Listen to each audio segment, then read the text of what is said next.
What's up, guys? Just about 2 months ago, I was about 50 pounds overweight and it wasn't fun.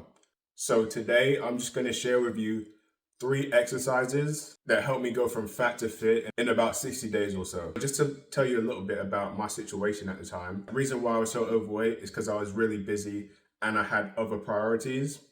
And when I wanted to cut fat, one thing that was very important to me was my time. So these exercises that I'm going to share with you, they're going to be exercises that either one, you can do really quickly, you don't really need much equipment, and they're not super taxing on the body. Because obviously, if you're overweight and you don't have much time, you typically lack a lot of energy as well. So you don't necessarily have a lot of energy to be spending on exercise on top of all your other priorities. So that was one of the main things that I tailored my exercises around so I could still work out without interrupting the rest of my life and without it affecting any of my other responsibilities.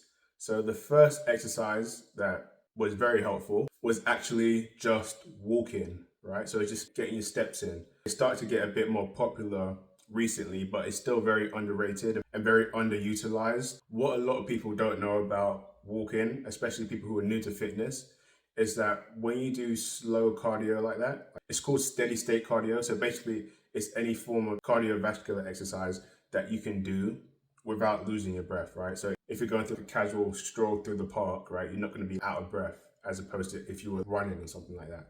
So just really simple exercise. The reason why it's so effective is because when you do slow steady state cardio like that, the body actually burns fat as fuel, right? As opposed to when you're doing high intensity stuff like running or sprinting, or maybe even you're swimming really hard, that burns glucose for energy, so it burns sugar. But when you do the slow steady state cardio, it actually burns fat, so you're actively melting fat while you're walking. And one of the reasons why it's really good is because it doesn't tire you out. Walking is something that you can do in the morning or maybe after work or maybe on your lunch break. It's something that you can squeeze into your day and it's not going to be super taxing, but you're getting active. It's helping you with your cardiovascular and to burn fat. But what is really powerful about walking is that it gives you time to yourself, time alone. Typically, obviously, if you go and walk in the morning or in the evening, typically you're by yourself, and it really clears up time to where you can think about your day, can think about your goals, and you can really start to plan out and put things in perspective. So it's almost like you're killing two birds with one stone, because you're exercising, but then you can still be productive and you can organize things in your life. So even though you're walking, it's not necessarily taken away from everything else that you have to do, which is really useful. Me personally, I would walk in the morning. Reason why I would walk in the morning is because it just starts off the day right. When it's the first thing that you do when you get up, it shifts your mindset, because that means that your day is focused on fitness. If the first thing I do when I get up is fitness focused, right, just going for a walk, then that means that I've started off the day actively thinking about my fitness goal. I'm burning fat directly, and I have time to think about maybe what meals I want to have or whatever's going on in my life. I can plan that out, or I can think and start reviewing my progress and deciding if I need to make adjustments or if I just need to continue what I'm doing. It's just, there's so much you can do. There's so many benefits just from walking alone, and it's so simple and it's free, and you can basically do it anywhere. So walking is very underrated. So if you are trying to get in shape, I definitely recommend walking, especially in the morning if you can. And how long do you do it for? Well, my goal is just to do it for about 10 minutes a day, which is really, it's almost nothing. But typically what tended to happen is once you've been out walking for 10 minutes, a lot of times you feel like going a bit more anyway. So it just 10 minutes was my target. But if I wanted to go longer than that, I would go longer for that. And sometimes maybe it was really cold. Maybe I snuck back in after 5 minutes, but it was just the act of just doing it consistently. And the fact that it was the first thing that I did when I woke up, it really helped to set the tone for the rest of the day, which really helped me to stay consistent and stay focused throughout my fat loss journey. The second exercise that is really useful was, it was more of a full body workout. So obviously you think full body workout, you think, okay, it's time to spend hours in the gym. But no, this wasn't so much about building muscle as it was maintaining muscle, right? So when I say full body workout, it was just one set of about 4 exercises. So I would do some body weight squats, some body weight lunges, or do some push-ups, I would do sit-ups, and if I was feeling good, I'd do a plank as well. And I'd only do one set, and you probably think, how many did you do? As many as I felt like, right? So with the push-ups, I had a minimum of 10, just because obviously I was able to do that quite easily. But if you're a beginner, maybe you do them on your knees, or maybe you do a bit less. But the reason why it was a full body workout is just to stimulate your muscles, right? Because especially when you're losing fat, a lot of people worry about losing muscles, but the thing is that if you use your muscle, you keep them, right? If you don't use them, you lose them. Like you see this, especially if you or someone you know has ever like been on crutches or had a broken leg or something like that. They'll go 6 weeks just on crutches without using a leg. And then you'll just take a look at their legs. You have the leg that they were using and they have the leg that they didn't use, the one that was injured. And you'll just look at the muscle tone in the leg, and the leg that wasn't used for 6 weeks will be half the size of the leg that was used. And the reason why that happens is because when you just use the muscles, because the thing is, it's not like these guys were on crutches. It's not like they were doing any crazy workouts. They were just walking around.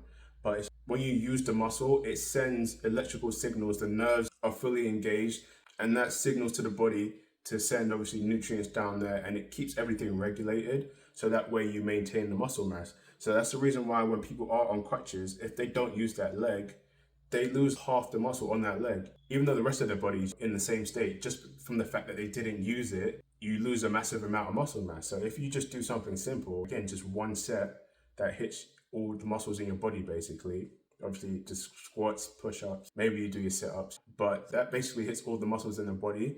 So you're sending that signal, so your body will send obviously nutrients to those areas, and it will want to maintain that muscle mass. So literally just doing one set of those, maybe 3 or 4 exercises, maybe you do the squats, the push-ups, maybe you do some sit-ups as well.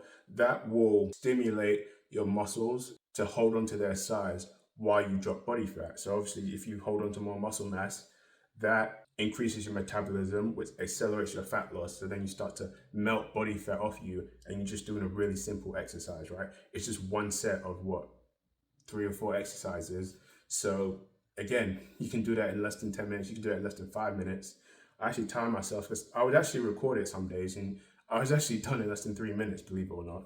And it's just so simple, and it just helps you to retain muscle mass. So I definitely recommend doing something like that, especially if you're someone who wants to hold on to more muscle. As you burn body fat, everyone should probably want to hold on to their muscle as they burn body fat. It just, you end up with a better look at the end because you're holding on to more lean mass. And then your physique just tends to look better when you're holding a bit of muscle mass. So you definitely want to add that in if you're doing nothing right now. And I use this here and there. Anytime I was really motivated or I wanted just to do something extra because I had extra energy and things were going well, every now and again I would just pull out, I'm not sure if I have that here with me. Every now and again I would just pull out a jump rope, and I would use this and I would just do some jump rope. I wouldn't do anything super crazy. I would just go for until I felt like stopping, basically. So I set a target of maybe doing at least 100, but if you're quite good at it, that's really not much. So it's just, you set it to your fitness level, right? You just do a decent amount to where you feel like you did something, basically.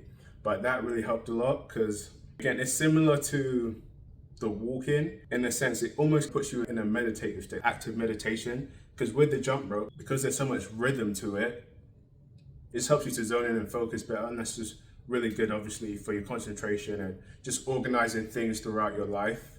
Because when you get into a rhythm with things, it's just, your body gets more into that flow state and your mind just sort of opens up and you're just able to think a bit clearer. So that's why I like to add in the jump rope every now and again as well.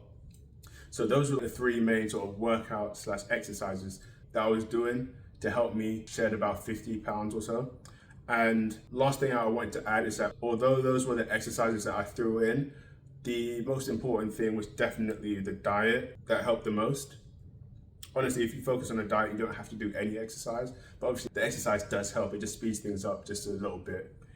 But with the diet, I just made sure, one, I started off with taking out one thing that I knew would be bad for fat loss. If you've been watching the channel, you already know what I'm gonna say. I took out cheese and honey. I know that's 2 things. I just took out 2 because I used to have them together a lot. Obviously, if you have fat and sugar together, it helps you keep weight on. Reason why I removed that, obviously, I wanted to take weight off. So I just picked one thing out of my diet that was bad for fat loss. And the rest of my diet pretty much stayed the same for the first 2 weeks. And I actually dropped about 7 pounds. so about 3 kilos or so, that just from taking out one thing. So that might help you out a lot if you are trying to lose weight. And also I started writing down what I was eating. Again, it helps with consistency. And it's just that obviously you're eating 3 meals and 2 snacks a day. That's 5 times a day where you're writing out what you ate. That's just actively gonna remind you, right? Because every time you have to sit there and write down what you're eating, it just means you're more conscious, so you're more aware of what you're putting into your body. And when you start thinking about what you're eating and deep down you have a fitness goal, you're more likely to say no to the snacks. You're more likely to say no to the junk food. Like, you're not gonna eat mountains and mountains of junk food if you're writing it down, because you're gonna look at that and you're gonna think, this kind of goes against my goal. So that was just a way for me to keep myself more accountable. And then obviously it helps as well, because then if you are losing weight, or even if you've gained weight, or if your weight hasn't changed, you have a record of what you've eaten. So then it makes it really easy to go in and make an adjustment for next week. So that way you do stay on target and you do hit your goal. So that is really useful. Other thing is that obviously when you're doing things alone, it can be quite difficult. You're not going to see progress every single week, and sometimes it can be discouraging, especially if the other things that are going on in your life are putting a big strain on you mentally as well. So it's always good to just have someone around that you can reach out to that wants to see you hit your goal as well. So make sure you have someone in your circle that can help keep you accountable. If you don't have anyone, you can just reach out to us on WhatsApp.